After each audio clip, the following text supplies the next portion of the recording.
Hello guys, welcome back to the channel. Hope you are doing well and fine. And in today's video, I'll be showing you how to download Truth Social on iPhone. So without wasting any time, let's just jump right in the video. And it's really gonna be a simple and easy video, so be sure to watch this video till the end and follow the steps.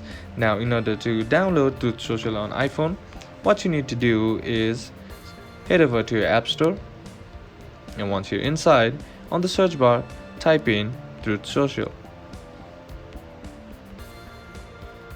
And once you tap on it, here you'll see the Truth Social app at the first, right? Simply tap on it, and if as I have already downloaded it once before, it is showing an iCloud sign. And in your case, if you're downloading for first time, you'll see and get option, right? Simply tap on the get and then log in with your Face ID.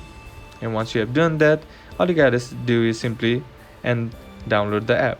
And once you do that, the app downloads, and that's basically how you do it. And that's it for today's video, guys. Hope this video was useful to you. Leave a like if it did, comment down below what the next video should be on, consider subscribing to the channel. Thank you for watching.